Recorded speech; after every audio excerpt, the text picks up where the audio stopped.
Preparar os tons de pele de maneira correta é uma das maiores dificuldades que eu percebo nos meus alunos em sala de aula. E por isso que eu criei este vídeo para você que quer aprofundar sobre tons de pele. Nesta videoaula eu vou explicar detalhadamente, tintim por tintim, todos os conteúdos necessários para que você compreenda de uma vez por todas como se cria tons de pele de maneira natural, quais as cores utilizadas, se a gente utiliza cor pronta, se não utiliza, comparar com a foto, enfim. Preparei um conteúdo, assim, veja bem, não confunda, não estou dando dicas, isso são ensinamentos muito importantes, muito profundos em relação ao aprendizado da pintura de preparação de tons de pele. Isso é coisa que eu fui adquirindo, assim, eu faço pintura a óleo e estudo arte, retrato e pintura desde 2002. Então esse aqui é um conjunto, é um suprassumo, né, de tudo que eu podia resumir para trazer em um único vídeo tudo que você precisa saber sobre tons de pele. Vai usar cor pronta ou não vai? Vai usar as cores, quais as cores a serem utilizadas, o que os grandes mestres do passado faziam, como comparar isso com a foto, como que eu preparo a escala para a foto que eu vou pintar, enfim. Te convido a ver esse vídeo agora, que com certeza vai esclarecer muitas dúvidas e elucidar muitos pontos que possa estar aí sendo dúvida para você. Bem-vindo ao meu canal, ao meu ateliê aqui no YouTube. Vamos para mais um vídeo. Bom, para executar uma pintura e até para a gente fazer os tons de pele, o primeiro passo é identificar os valores presentes aqui na foto, que é ter uma visibilidade daquela escala de no mínimo 6 valores que tem. Veja só, a gente procura identificar o seguinte, eu tenho aqui um papel perfurado, né, de um lado, vazado um quadrado do outro, onde eu consigo ver de repente, ó, esse é o tom mais escuro de todos.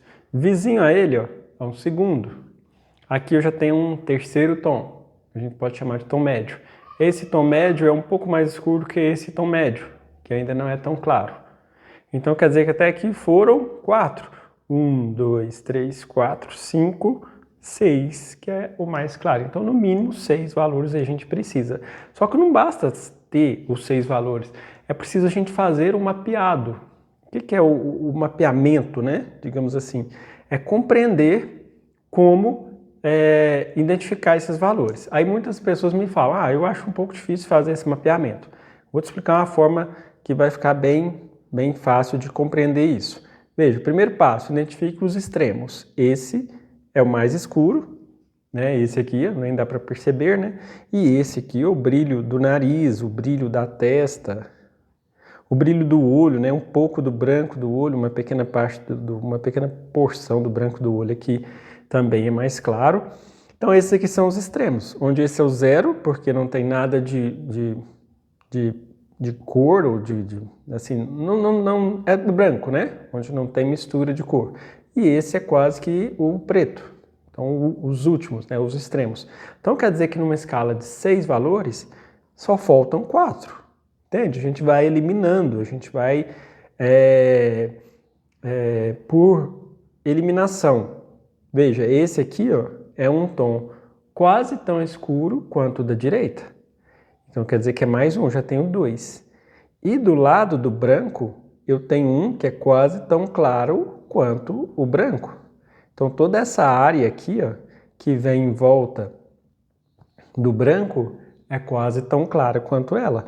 Veja, esse ponto aqui não é tão claro quanto esse. Esse aqui também não é tão claro quanto esse. Então, o primeiro passo, identificar. Como dizia Leonardo da Vinci, quem pensa pouco erra muito. Então, vamos primeiro pensar, refletir bem a respeito dos detalhes, para depois começar a preparar os tons de pele. É fundamental saber essas questões. Veja, esse ponto aqui, ó, ele está mais médio, né? Uma predominância de um tom de pele mais laranja é praticamente o mesmo que se dá logo abaixo da sobrancelha, que é esse lugar aqui, ó. E a sobrancelha não é tão preta quanto essa parte. Um erro muito comum que eu percebo em algumas pinturas de alunos, tanto presenciais como nos cursos online, é representar sobrancelhas escuras, e elas não são escuras, né? Geralmente são meio cinzas, meio amarronzadas, dependendo de cada pessoa. E eu vou fazendo essa identificação. Se eu eliminei aqui 2 dos escuros, 2 dos claros, que é o claro e o vizinho do claro, geralmente, ó, aí o que sobra? Então, com isso eu já tenho 4 valores, né? Os 2 claros e os 2 escuros. Sobram os médios. Então, esse aqui é um médio e esse aqui é um outro médio. Ou seja, são os tons que estão entre os escuros e os claros.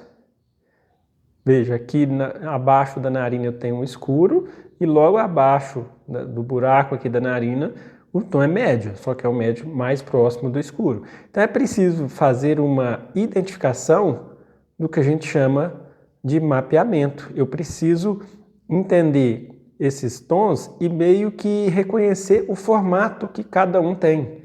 Veja o lábio quase não aparece, mas eu tenho nitidamente aqui o brilho e tenho nitidamente aqui o mais escuro. Então eu achei os extremos, né? E esse pontinho que tem no canto esquerdo da boca. Agora eu tenho os extremos, né? Então sobrou esse que é parecido com o mais claro e esse aqui vai ser o tom médio. Ou seja, por dedução, por eliminação, a gente vai chegando a uma conclusão. Nossa, se esse aqui é o mais claro dessa região, esse aqui não é tão claro assim. E aqui vem, e sempre o formato. Nossa, qual o formato que tem essa determinada cor ou esse determinado valor? Veja, essa cor média que tem abaixo do queixo, que vem aqui assim, ela tem um certo formato. Porém, aqui ó, tem um médio mais claro e um médio mais escuro. Por isso que é chamado de mapa, porque se a gente analisar, parece um mapa mesmo, um mapa daqueles que antigamente era solicitado para que a gente desenhasse na escola os mapas. Veja aqui nessa parte, eu tenho identificação que desse ponto para esse, ó, vou fazer uma linha contínua, eu tenho uma separação. Porém, aqui não tem separação, ó. Mas eu sei que aqui é mais escuro e aqui não é tão mais escuro assim.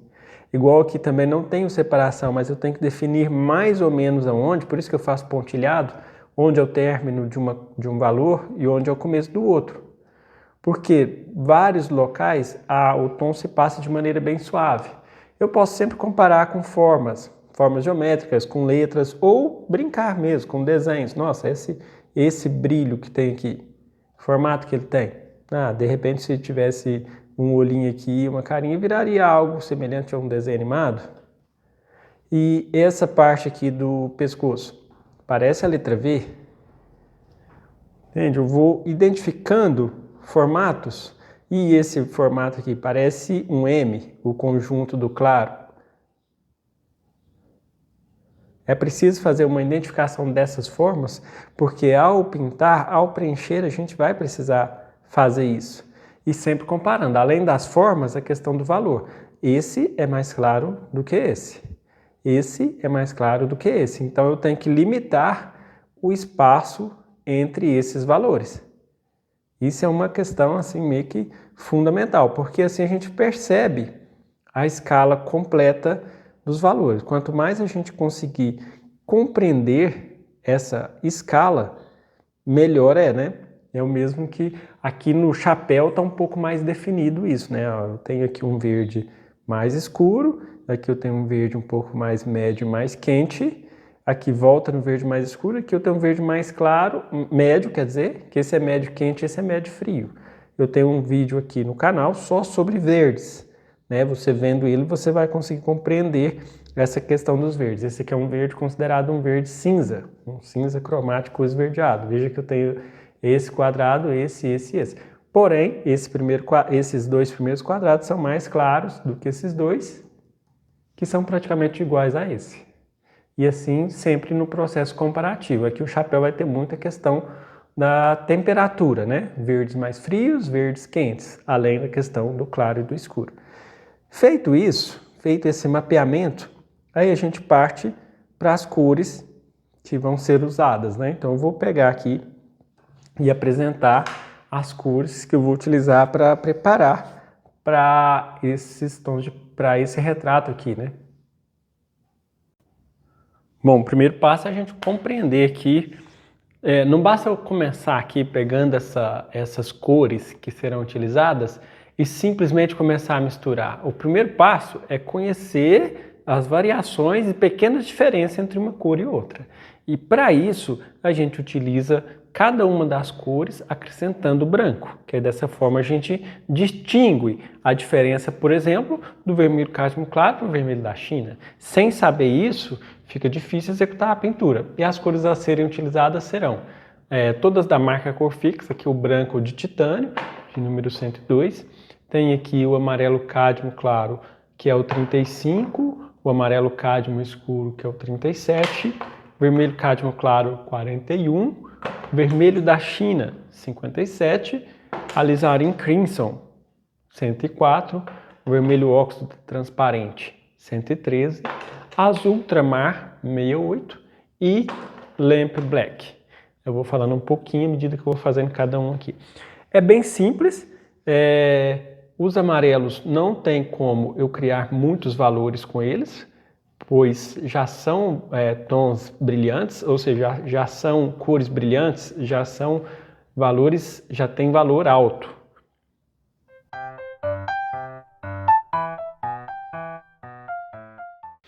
Então aqui dá para perceber que no mínimo uns 3 valores que dá para fazer com esse amarelo mais claro. O amarelo mais escuro eu consigo fazer uma quantidade um pouco maior aqui de valores.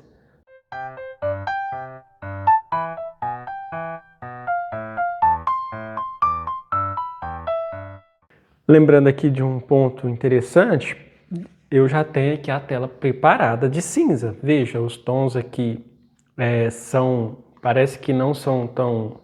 Assim, não dá para identificar eles tão bem quando comparados ao branco da paleta. Então, se eu tiver aqui a tela cinza, eu tenho uma percepção melhor acerca dos valores. Então, já tenho um vídeo aqui no canal explicando como preparar a tela de cinza, caso você ainda não conheça como fazer. Dando sequência... e os amarelos precisam ser os amarelos cádmios. Enquanto eu vou dando sequência no vermelho cádmio claro, eu vou explicar sobre essa questão. Tanto os amarelos quanto esse vermelho precisa ser o amarelo de cádmio e o vermelho de cádmio também. Porque os tons, alguns amarelos têm pigmentos brancos. Então, para evitar que a gente tenha alguns problemas com determinados tons de amarelo, então é preciso fazer a escolha dessas cores que têm pigmentos puros. Se porventura você não ainda sabe ler lá sobre o rótulo das tintas, eu tenho um vídeo aqui no canal também explicando como fazer a leitura dos rótulos das tintas, pois essas informações estão nos rótulos. E esses brancos, esses amarelos que possuem branco, não são indicados para fazer mistura de tons de pele, especialmente se for para sombras. Em sombras eu não posso ter branco. Às vezes a gente não está utilizando branco, mas está utilizando um amarelo que contém branco na sua fórmula, nos pigmentos que lhe dão origem. Então é necessário ficar atento a essa questão. Veja, cada vez eu vou acrescentando um pouco mais de branco no valor anterior. Com isso eu tenho uma escala de valores. E aí a gente vai já conseguir perceber a diferença desse vermelho para os próximos, porque misturando um vermelho sozinho a gente não consegue ter essa distinção entre eles com de uma forma melhor, assim como quando eles estão próximos uns dos outros. Então esse foi o vermelho cádmio claro. Agora eu vou acrescentar o branco no vermelho da China.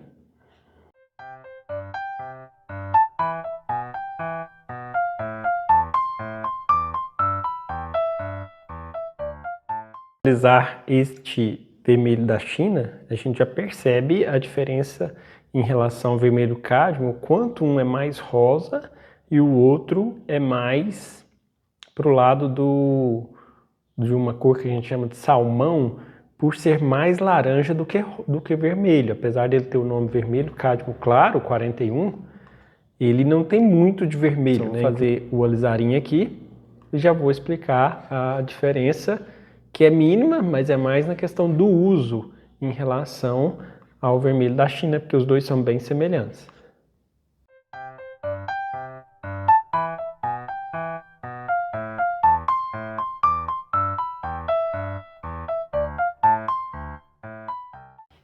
Bom, a gente nota que o alizarin crimson e o vermelho da China são muito semelhantes, principalmente quando a gente vai colocando branco, a gente percebe que os dois praticamente se igualam.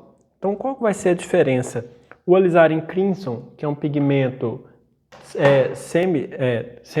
transparente, conforme a gente observa aqui, né, nessa parte, ó, que é esse quadradinho aqui vazio. Lembra que eu tenho um vídeo aqui no canal explicando sobre essas questões. Ele é diferente, por exemplo, do vermelho da China, que é semi-transparente. E assim, é preciso usar esse alizarin crimson depois da pintura já terminada e seca, para que a gente consiga efeitos diferentes. Um eu vou usar mais a veladura e o outro eu vou usar no acabamento. Agora vamos para o vermelho óxido, que é um vermelho que eu chamo de vermelho amarronzado. É um coringa aí na pintura.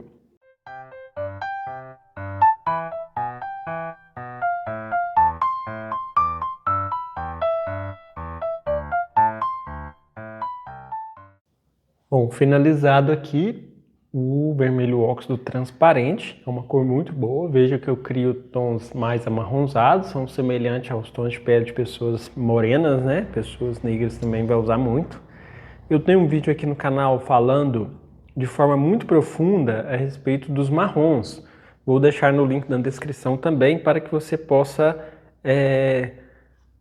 conhecer aí esse conteúdo e fazer os testes aí com os inúmeros marrons para ter um conhecimento mais amplo também sobre marrons, que misturas de tons de pele é assim, a gente tem que, não só pintura de retrato, qualquer pintura que seja, a gente precisa ter um amplo conhecimento sobre as cores. Então, às vezes é preciso esmiuçar, aprofundar nos ensinamentos, nos tratados de pintura a respeito de cada uma das cores separadamente, para que a gente entenda o conjunto, para que a gente compreenda o todo. Aqui o azul, eu vou seguir o mesmo processo, cada vez colocando um pouquinho mais de azul na próxima cor para clarear um pouco mais.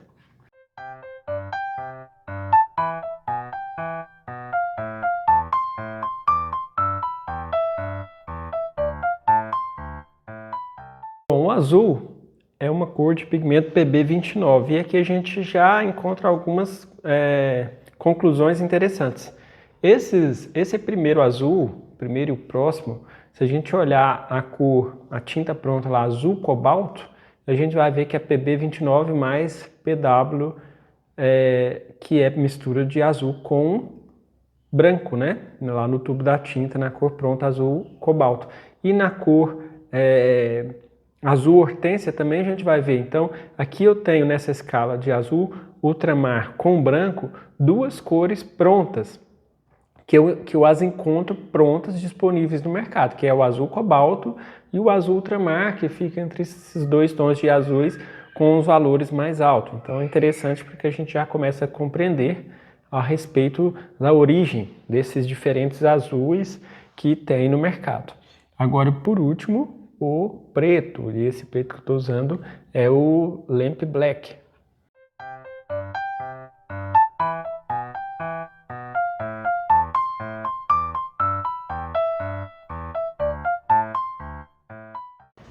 Bom, então essa foi a escala do preto. Lembrando, eu tenho aqui também no vídeo, né? No vídeo não, eu tenho também no canal aqui um vídeo explicando só diferenças entre pretos, né? Para que você consiga compreender também os diferentes pretos que tem da tinta nessa cor preta e a diferença de umas para outras. Agora vamos entrar de fato na escala dos tons da pele.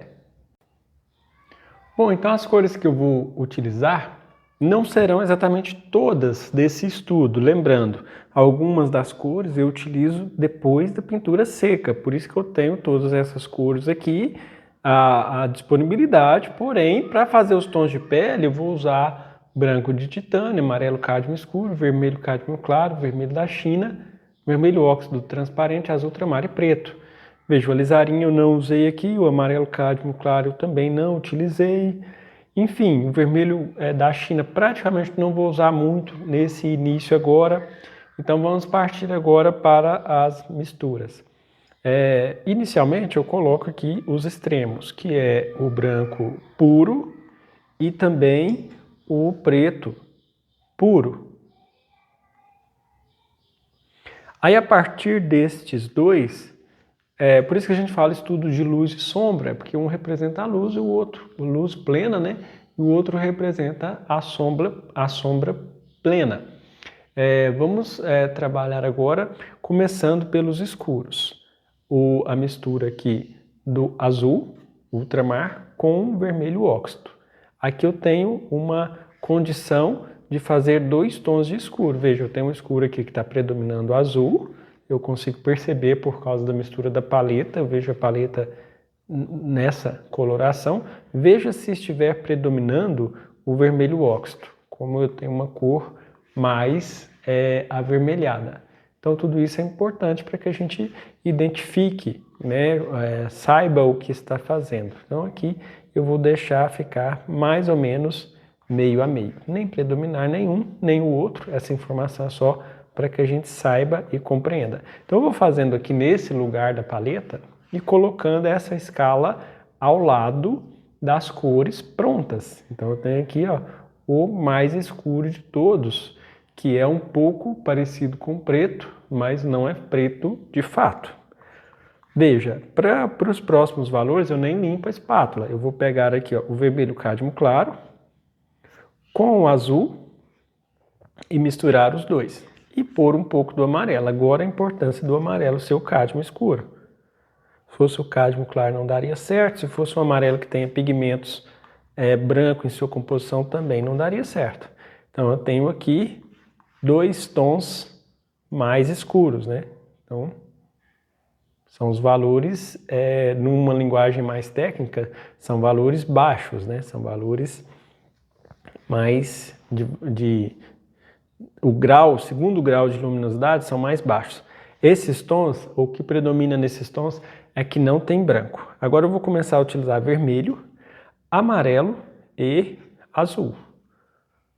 Aí eu vou ver o que acontecer aqui. Se ficar muito verde, é porque eu usei muito amarelo e muito azul.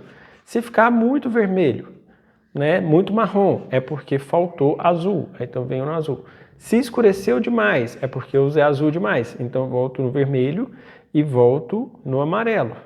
E assim por diante. É preciso fazer sempre esses ajustes, né? Então aqui eu tenho o primeiro tom médio, um valor médio.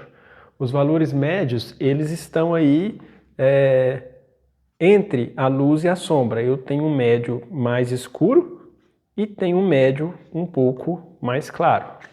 Nesse médio mais escuro, eu já não coloquei branco ainda, né? Agora, nesse médio mais claro, eu já vou pôr um pingo, né, de branco. Bem pouco mesmo. E aqui a gente já distingue conforme o que a gente vai pintar, né? Se eu precisar de um tom muito vermelho, ótimo, vou usar esse. Porém, se eu precisar de um tom mais pálido, eu vou aumentar a quantidade de azul. Veja, o tom fica mais pálido. Quanto mais azul eu coloco, mais pálido fica. Se eu precisar de uma cor ligeiramente esverdeada, então eu vou colocar um pingo mais de amarelo e um pingo mais de azul. Veja, são 3 possibilidades na mesma área do valor, né? Esse valor de tom médio, que pode ser um pouco mais saturado, mais vermelho, pode ser mais pálido, ou pode puxar para o verde. Vou fazer um tom intermediário. E a partir desse, eu vou colocando aqui. A partir desse, eu faço uns tons mais claros ainda, que é cada vez mais acrescentar branco. E aí um detalhe, para que eu tenha maior facilidade de mesclar, ou seja, os tons sejam equivalentes, os valores sejam equivalentes, eu não misturo azul escuro com tom de pele claro. Eu misturo azul claro. E para isso eu preparo antes azul com branco. Porque se eu colocasse aqui um azul escuro, eu iria escurecer esse valor. E aí eu perco um pouco o controle. Depois de um certo tempo de prática, não precisa necessariamente, sabe?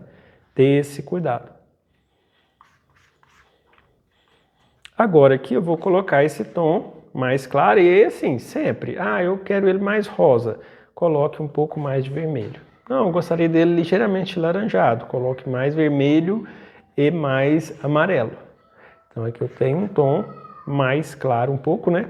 Que seria esse. Veja como a escala vai sendo progressiva. Passo a passo eu vou subindo nos tons. E agora o mais claro ainda, eu pego para esse mais claro, foi só um pouco do tom anterior, sujeira da paleta, sujeira da espátula, com mais branco. Então aqui eu tenho o valor mais alto, o valor mais claro de todos. Então essa seria uma escala de valores, que aí é bom você ter essa cola. Eu tenho uma cola dessas no ateliê, alguns alunos também já fizeram, e quanto mais a gente faz isso, melhor. Porque, além disso, a gente ainda tem aquela questão de misturar um com o anterior e criar um meio tom. Veja só, eu vou começar aqui pelo preto, que seria esse. Aí isso é uma escala mesmo em degradê, né? Porque aqui eu tenho a escala de valores onde os tons estão separados. Vou dar firmar aqui para ficar mais nítido aqui o foco. Veja, esse é o último tom. Aqui está um segredo, uma parte interessante, uma parte importante da transição. Veja que eu misturo um valor com o outro. Eu não pulo de um para o outro. Isso é que faz ficar, de fato, uma transição em degradê. Então, agora sim eu passo para esse, que é o próximo aqui valor. Então o segredo é sempre esse. Ao fazer o degradê, não pule de um tom para o outro, misture os dois. Vejam, eram 6 valores, né? Dessa forma, eu praticamente dobro, criando sempre mais um tom entre os dois. Não, esse aqui é esse primeiro, né? O primeiro tom médio puro. Que sempre, em cada área, tem no mínimo 2 tons, né? Eu tenho o tom mais escuro, que está mais perto da sombra, e tenho o tom mais claro, que está mais perto da luz. E com isso eu consigo executar aquele degradê com precisão, né? Ou seja, se eu já pulasse para esse outro aqui, colocasse, daria um contraste entre os dois. Então eu vou misturar os dois juntos e criar esse valor intermediário entre os dois. Ou simplesmente pôr um do lado do outro e misturar também o pincel sem tinta entre os dois. Também dá certo em alguns casos. Em alguns casos isso não dá muito certo. Aqui misturando o próximo com o anterior, já no meio dos dois. E por último, o mais claro. Então aqui eu estou usando um pincelzinho chato, de número 8, né, porque é pequeno.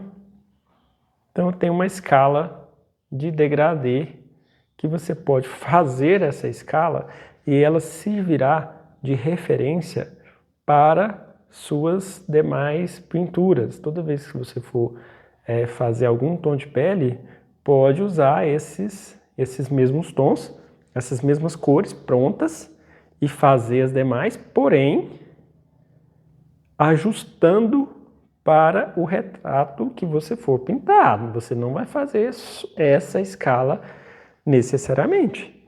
Entende? É preciso ajustar, que até chegar no branco puro. Então eu tenho aí uma escala de valores onde eu vou passando do claro para o escuro progressivamente. Veja que nem foi preciso limpar o pincel, porque é bom começar pelo mais escuro. A gente não suja as cores escuras de branco, e eu vou usando o médio, eu vou limpando o pincel para chegar na parte clara. Agora, o que é interessante da gente fazer quando formos executar nossas pinturas de retrato? Eu tenho aqui o retrato do Chaves e dá para ver que há uma predominância, opa, deu uma balançada aqui, há uma predominância de tons mais rosados na pele dele. Vamos ver que deu para encaixar aqui. E como que seria essa escala, então? Eu vou fazer o seguinte, veja, os mais escuros quase sempre batem. Vamos ver aqui, eu vou chegar bem perto. Eu tenho aqui esse tom escuro, que serve aqui nessa área. Veja, eu vou carimbar aqui, então serviu direitinho. Então eu tenho aqui uma escala, né, para o retrato do Chaves. Agora, eu tenho os tons médios. Os tons médios não, ainda é no tom escuro, né? Porque do lado desse tem um outro quase tanto. Veja, nessa parte aqui, ó, também está bem semelhante, né? Mas aí o que eu faço? Eu acho que está precisando de um pouco mais ficar um pouco mais pálido, né? Então vou misturar um pouco mais de azul e um pouco mais de amarelo. Me pareceu que dá uma leve inclinação para o verde. Eu não vejo verde necessariamente aqui, é uma escala marrom, né? Porém, comparado com o outro, ele fica ligeiramente verde, porque esse tom aqui, ó, tá um pouco mais, veja, pequena diferença, né, de um para o outro, ó, eu tenho o tom mais semelhante e menos vermelho, né? Então essa seria já uma escala que eu faria para a pintura desse retrato, ou seja, já não é igual a essa que está um pouco mais morena, pode-se assim dizer. Agora o tom mais claro, que é esse, então eu vou usar esse tom, entende? Mas então surge a dúvida de alguns alunos. Então eu faço essa escala primeiro, para depois fazer a escala? Não, aqui a gente está usando esse método porque eu estou fazendo uma análise de alguns tons de pele diferentes, né? Quando você for fazer as suas pinturas, é interessante que você tenha em mãos a escala equivalente ao que você vai pintar. Aqui eu coloquei um pouco mais de amarelo, um pouco mais de azul e deixei entrar um pingo de branco. Porque o tom ficar ligeiramente esverdeado. Vamos fazer o teste aqui. Estou procurando o tom médio para essa parte que tem abaixo do pescoço aqui, ó. Veja que deu em cima, né? Bem semelhante. Por quê? Não está exatamente igual a esse, ó. Veja, é um tom marrom, só que um marrom não tão vermelho. Aí eu vou fazer os médios mais claros, que são aqueles médios que se aproximam da luz, né? Mas não são ainda tão claros. E eu percebo que nesse local eles são ligeiramente mais alaranjados. Então eu acrescentei mais vermelho, mais amarelo. Também tem que acrescentar um pingo de azul, caso a cor fique muito viva. Então esse seria o tom intermediário. Vamos ver aqui, se vai bater, eu faço uma comparação. Ó, ficou um pouco mais claro, né? Poderia ser utilizado aqui. Vai dar um pouco certo também nessa área. Veja que ficou muito semelhante. Aqui eu já vou precisar dela mais escura, ou seja, esse mesmo tom misturado com a cor anterior. Então eu tenho os tons médios aqui, ó. Veja, uma mesma escala que já predominou um pouco para o lado do verde, do azul e amarelo, agora predominou para o lado do laranja. E à medida que eu vou avançar para os tons mais claros, eu vou precisar de uns tons mais, como é que eu vou dizer, mais rosas. Então eu vou deixar um pingo a mais de vermelho da China. Aí vermelho eu tenho duas opções. Pôr azul nele para ele ficar meio roxo. Ele vai se inclinar para o roxo, que a mistura de vermelho e azul é roxo. Não é roxo necessariamente, mais cinza do que roxo. E tem a opção de colocar azul e amarelo, que é o mesmo que colocar verde. Porque colocando verde, o verde é a cor complementar ao vermelho. Tem aqui no canal na playlist lá sobre teoria das cores, onde tem o círculo cromático que eu ensino a fazer. Se você não conhece aí sobre essa questão de cor complementar, cor análoga, cor fria e cor quente, vou deixar na descrição também aqui para que você veja depois. Esse é o tom rosa, é um rosa de transição, que está aqui, ó, nessa parte aqui assim, ó. Tá um pouco pálida, deixa eu ver se consigo mexer no foco aqui um pouco mais. Vamos lá. Ah, sim, agora deu para ver melhor. Aqui, ó, eu vou pôr esse tom bem aqui, ó.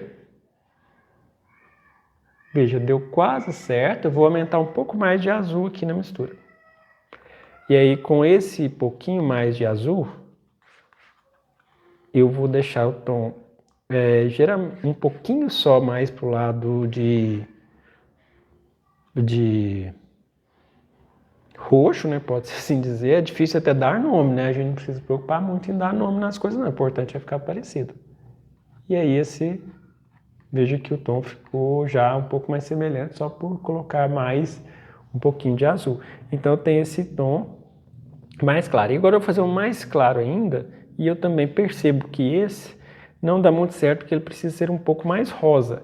Então, eu vou acrescentar também um pingo de vermelho da China. Mas veja, se eu usasse somente o vermelho da China, ficaria difícil de controlar o tom de rosa, porque ficaria um rosa muito vivo e muito, né, intenso, né, não daria tão certo assim. Vou fazer o teste aqui, nesse tom de rosa.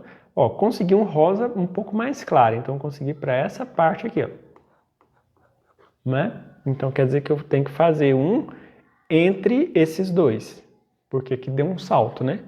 Então eu vou fazer um tom de rosa um pouco mais escuro do que aquele que eu fiz e um pouco mais claro do que esse. Bastante vermelho, veja, predominou o vermelho, um pouco de azul. Se ficar muito para o lado do roxo, acrescento um pingo de amarelo, cor complementar ao roxo, né, ao violeta. Vai ficar aqui entre os dois tons. E eu vou fazer um teste, né? Aqui parece estar bem escuro, mas fazendo a comparação, veja que está bem muito semelhante, né? Essa cor, inclusive, vai ser a cor que predomina no rosto. Porém, veja só que interessante. Essa escala que eu acabei de fazer, ela é a escala do rosto do Chaves, né?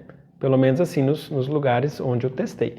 Falta aqui ter um tom mais claro ainda, né? Que seria esse, quase que branco. Então vou pôr branco puro e sujeira da tinta. Branco puro e sujeira da tinta eu vou ter. Esse não é o mais claro, porque o mais claro eu acredito que é quase branco puro. Esse é o segundo mais claro. Pode-se dizer que é esse aqui, ó. Sabe? Esse que está do ladinho aqui, ó. Pode até ser mais pálido, né? Mais pálido significa que vai ter um pouco mais de azul. Daí a importância de ter já esses azuis prontos, né? Geralmente os brilhos são mais frios, eles são diferentes do que os tons da pele, que são mais quentes, ou seja, predominância de vermelho e amarelo. Então aqui eu vou fazer um teste mais embaixo aqui, porque ele ficou sujo demais. Aqui assim está um pouco menos escuro, esse aqui já está mais semelhante. E esse aqui seria o próprio branco mesmo, né? Quase que puro, que é o mesmo aqui dos tons do brilho dos olhos. Aqui embaixo também vou fazer uma provinha. Mas veja, eu tenho pontos do rosto, por exemplo, aqui, ó, é uma área um pouco mais laranja. Então não teria esse tom aqui, ó. Eu vou pôr esse aqui, que seria o tom mais claro. É a escala do rosto do Chaves nesta foto. Uma outra foto daria outros tons completamente diferentes. Agora vejamos um tom que predomina mais laranja. Veja a diferença.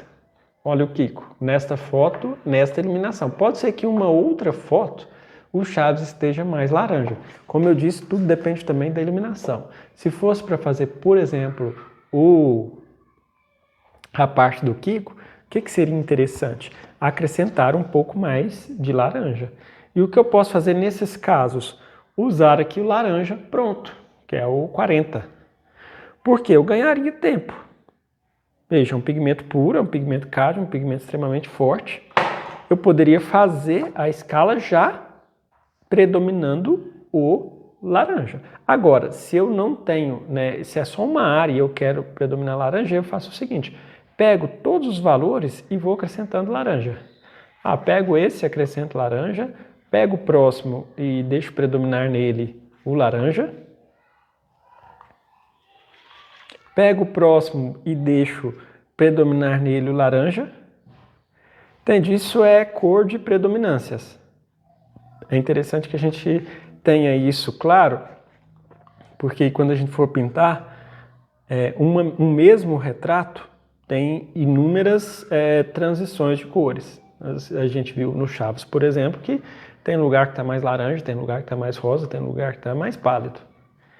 Então esse aqui seria uma escala para pintar esse retrato, lembrando esse retrato do Kiko, que está com predominância de laranja. E para não ficar misturando vermelho e amarelo toda hora, que é o complicado de misturar vermelho e amarelo toda hora, é que às vezes eu vou ter dificuldade em achar exatamente o mesmo ponto de laranja das demais. Se bem que aqui eu coloquei amarelo. Então, já foram 3, né? Faltam as últimas, deixa eu ver o que é. Faltam as últimas. Todas elas, o que eu fiz? Eu acrescentei laranja em todas elas. Já vou compartilhar com vocês um exercício que eu fiz aqui para que vocês possam fazer também para compreender de fato, aprender de vez essa questão sobre mistura de tons.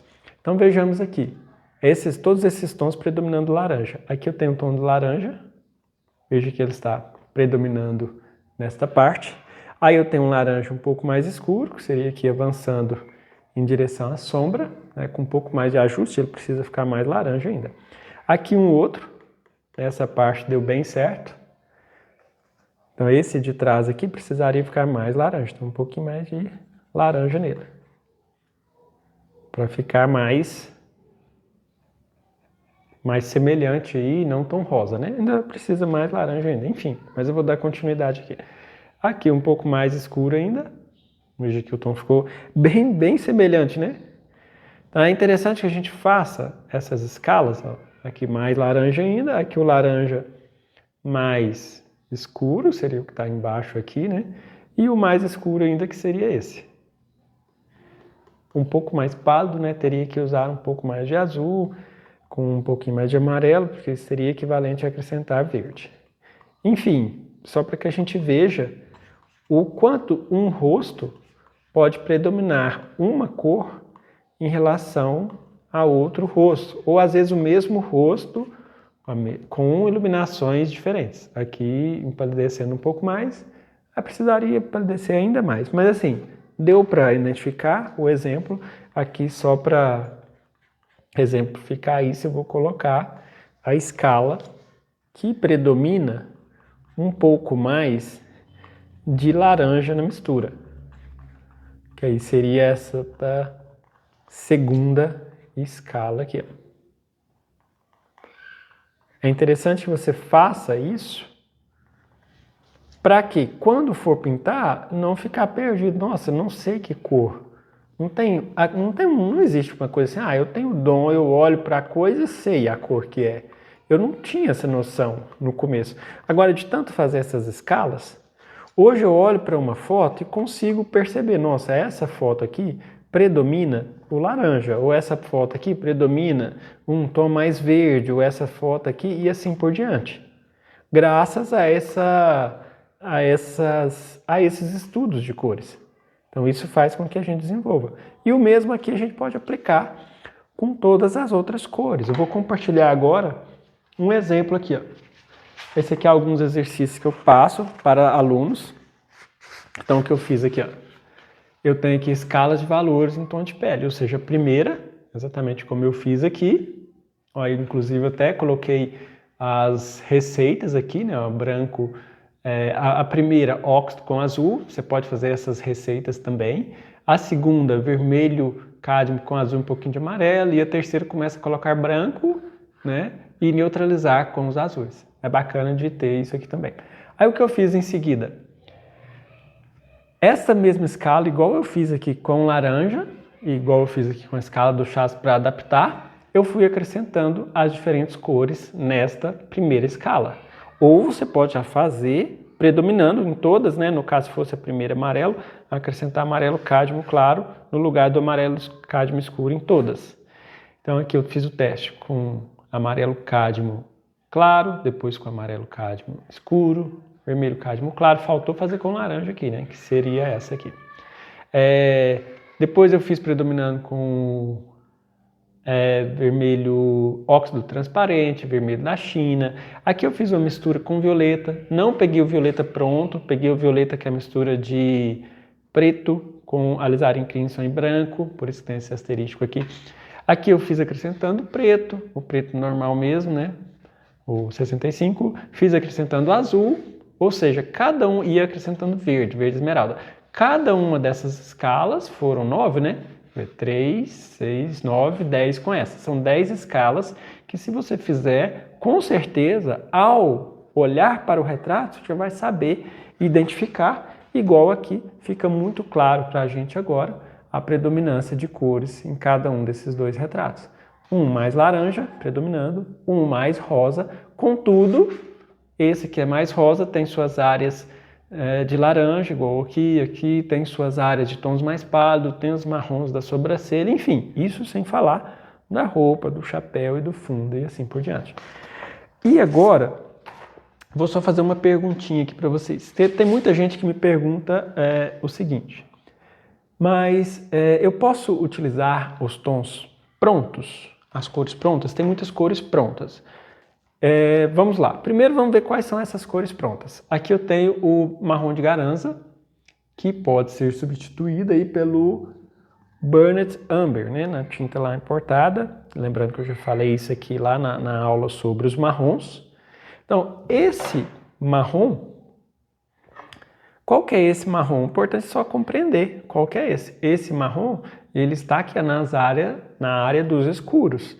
Então eu posso usar ele pronto no lugar de misturar óxido com azul? Posso, não tem problema nenhum. O importante é só saber que ele está quente.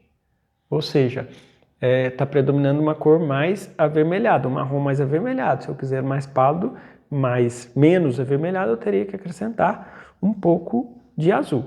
Então esse é o primeiro ponto.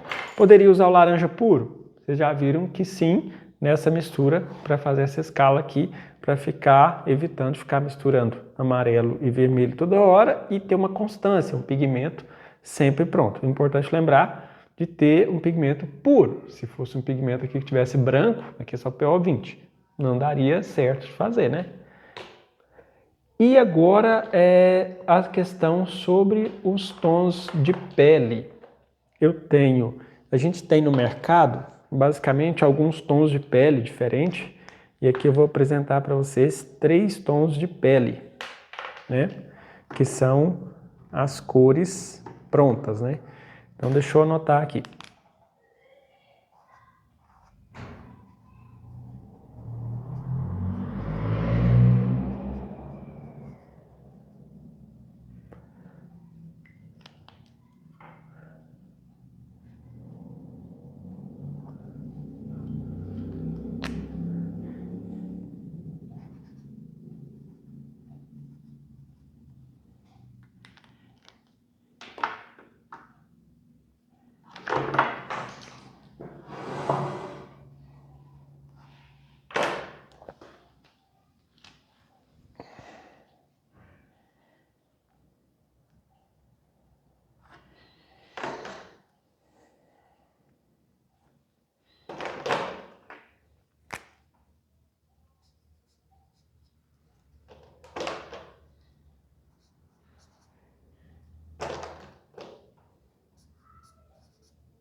Bom, então aqui eu anotei né, para ficar mais fácil. Esse aqui é o marrom de Garança, né, de número 95. Eu tenho aqui o 47, que é o amarelo Nápoles. É interessante a gente olhar aqui atrás. O amarelo Nápoles é uma mistura de PY42 e PW6. O que significa isso? Pigmento yellow, pigmento white. Pigmento amarelo mais branco.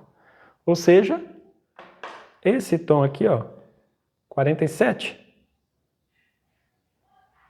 equivale quase a esse, né, amarelo branco. Então é só, se eu quiser usar esse tom, posso. Tem uma escala de pele que é bem amarelada, eu quero usar esse tom? Posso. Mas eu tenho uma escala que é bem rosada, eu posso usar esse tom? Posso. Esse aqui é semelhante ao vermelho óxido transparente e branco, né? Veja, tá bem semelhante a ele. Importante a gente identificar essas diferenças, né? Então esse 76, se a gente olha aqui, ó, PY, que é, PY74, que é o pigmento amarelo, PO, que é o pigmento orange, que é o laranja, e PW. Então quer dizer que essa tinta foi usada amarelo, laranja e branco. Aqui ela um pouquinho mais salmão, né? Comparado a esse que só tem amarelo. Então aqui só para fazer essa numeração aqui, ó, dos três, né? 47, 76 e 49. O que é importante saber relacionado a esses tons? Aqui é o 49, né? Que é o amarelo Nápoles Carne. O amarelo Nápoles Carne já tem, ó, PY42, amarelo 42, PR101, pigmento vermelho 101 e PW6, que é o pigmento white, é o pigmento branco. Amarelo, vermelho e branco. Sabe qual vermelho é esse? R101? É esse aqui, ó. Vermelho óxido transparente. Você olha aqui atrás, ó, PR101. Então quer dizer que essa cor aqui foi usado um vermelho óxido transparente mais um amarelo e branco. Então tem esse tom aqui, ó, que é muito semelhante a esse segundo claro aqui, ó, ou esse aqui do Chaves, ó. Veja bem, lá no tom do Chaves, o 49 é um tom predominante. Embora essas cores aqui tiradas do tubo, essas cores prontas, igual eu coloquei aqui do lado, elas são muito saturadas. A gente tem que lembrar de tirar a saturação delas no momento de executar a pintura. Então esse é o ensino aí para vocês. Agora, outra questão também, outra pergunta que me fazem, vou tirar esse aqui, é sobre assim, mas os grandes mestres do passado usavam somente 3 pigmentos e a gente não tem que usar, né, só 3, né? Vamos esclarecer alguns pontos. Aqui eu tenho uma escala que eu fiz, um teste que eu fiz, né? Inclusive, se você quer uma escala dessa, né, escala de tons reduzidos, só 3 tons ou 4, escreve nos comentários aqui, que aí de repente se você achar interessante eu posso fazer para vocês. Que eu usei o ocre, eu usei alizarin crimson, eu usei ocre, usei alizarin crimson e usei preto. E aí eu consegui fazer essa escala completa. Por quê? O preto é um substituto do azul. O alizarin, né, é um vermelho. E o ocre, né, no passado, o amarelo de cádmio eram muito caros e assim, o amarelo muito utilizado era um ocre, porque era um ocre bem mais forte, digamos assim, bem mais intenso do que o ocre que a gente usa hoje em dia. Inclusive, o teste que eu fiz com esse ocre aqui foi com o ocre da Winsor & Newton, que é um ocre que não tem pigmento branco, né, cor fixa. E um ponto negativo do ocre da cor fixa é que tem pigmento branco.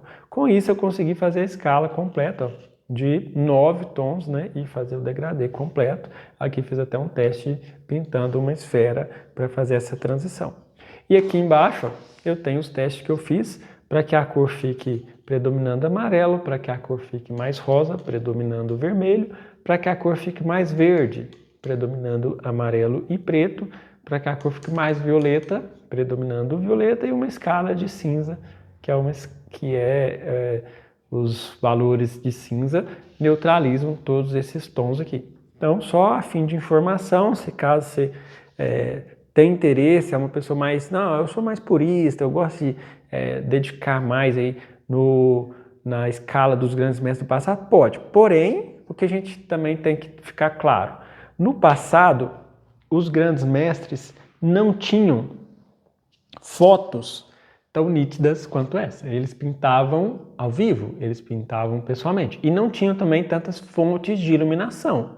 Então, por exemplo, tem alguns casos que a fonte de iluminação é intensa que a gente só consegue iluminar com o amarelo 35. Tem alguns casos que o tom é muito laranja que a gente só consegue com o vermelho cádmio claro aqui ou o próprio laranja mesmo. Então, por isso, são cores que às vezes essas aqui não chegariam para transmitir as cores que tem hoje em dia. Principalmente se você for pintar no estilo mais realista ou até mesmo hiperrealismo, que é aquela pintura que semelhante à fotografia, que a gente tem que recriar inúmeros valores. Então essa escala não seria suficiente. Porém, dá para pintar retratos com ela, só que em alguns casos ela fica insuficiente. Então é só para esclarecer aí. Lembrando, quer que faça esse exercício, coloque nos comentários aí. Bom, encerrado aqui mais um conteúdo, mais uma videoaula para você. Te agradeço pela presença até o final de mais um vídeo. Conto com a sua ajuda e com o seu apoio de poder curtir o vídeo, de poder comentar, de poder compartilhar com as pessoas que você sabe que gosta de arte, assim como eu e você. Também comentar o que você achou do conteúdo, o que de repente faltou, dê o seu feedback, isso é muito importante para mim, para poder aprimorar e lapidar para os próximos vídeos. Agora, se você deseja se aprofundar ainda mais nos seus conteúdos e dar um passo à frente na sua com o intuito de tornar também uma profissão, ou mesmo que seja um hobby, mas de aprimorar o seu hobby, esse retrato que eu apresentei aqui vai estar também em breve sendo apresentado aqui no meu canal na área de membros. Então todo o passo a passo, assim como já tem inúmeros outros passo a passo, são mais aí de centenas de horas gravadas de conteúdos de desenho e pintura disponível aqui de forma exclusiva na minha área de membros no meu canal. Basta você vir aqui embaixo, tem a opção do botão Seja Membro. E aí você, com um valor muito baixo, um valor até simbólico mensalmente, você vai ter acesso a todos esses conteúdos de paisagens, florais, animais, não só o retrato, né, que é a minha área de expertise, mas todos esses outros temas também, que assim como eu dou aula e tenho que aprender esses conteúdos, eu estou compartilhando aqui no meu ateliê no YouTube também. No mais, é isso. Mais uma vez, muito obrigado sempre pela presença. É graças a você que existe aqui este canal e para você também. Então, é graças a vocês que tem eu como artista plástico, senão não tivesse vocês, eu não teria também a oportunidade de me aprimorar e me lapidar sempre para trazer novos conteúdos para vocês. É só agradecer e agradecer. Muito obrigado, a gente se vê no próximo vídeo. Pode-se dizer que realizar a mistura correta dos tons de pele é uma das maiores dificuldades dos alunos que eu percebo. E foi a minha maior dificuldade também no começo da carreira. Enfim, agora eu vou te explicar detalhadamente e definitivamente, uma vez por todas, sanar todas e quaisquer... Nossa, tá gastando, hein?